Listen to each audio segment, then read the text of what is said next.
This happened about a year ago, and I still don't know how to explain it. It was me, my two best friends, Tim and Casey, and my girlfriend, Hannah. We were all about the same age, 16 or 17 at the time.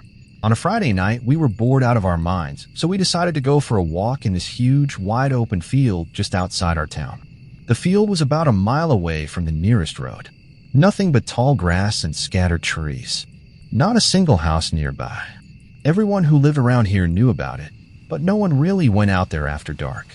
The place had that kind of reputation, the kind where people said they'd heard things, seen things.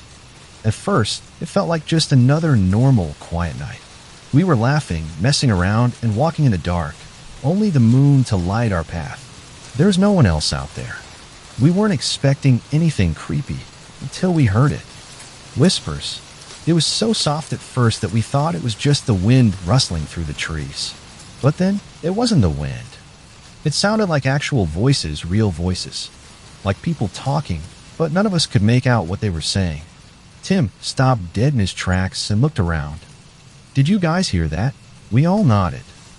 Hannah grabbed my arm. "It's coming from over there." She pointed to the other side of the field, where it was too dark to see anything. Casey laughed it off. "Probably just some animals or something." "We're fine." But I didn't feel fine. The voices didn't stop. In fact, they seemed to be getting closer. I swear, I could hear different words, all of us hearing something different. "Get out. Leave. Help." It was like they were talking to each of us personally, but no one was around. That's when Hannah went pale and suddenly fainted. I caught her before she hit the ground. Tim freaked out. "What the hell is happening?" I didn't know, but I knew we needed to get out of there. We dragged Hannah to the edge of the field and back to the road. Tim stayed quiet the whole time, and Casey was still looking around like someone was following us. Once we got home, we checked on Hannah. She was fine, just really shaken up. But we all agreed that whatever we heard out there wasn't normal. None of us could explain it.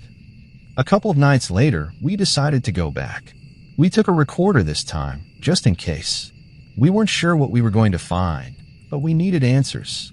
When we got out there again, it was the same. The whispers came out of nowhere, drifting through the night air. We set up the recorder near the edge of the field, hoping it would capture something. The moment we heard the whispers, we bolted. We didn't stop running until we got back to town. Then we played the recording back. What we heard wasn't what we expected. The voices weren't real. It was a prank.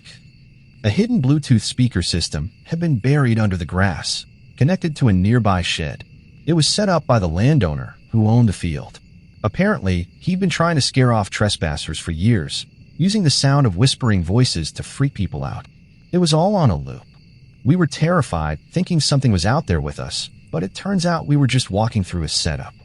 Still, I can't shake the feeling that it was too perfect. The timing, the way it felt real. I don't know if I'll ever be able to walk through that field again without hearing those whispers in my head.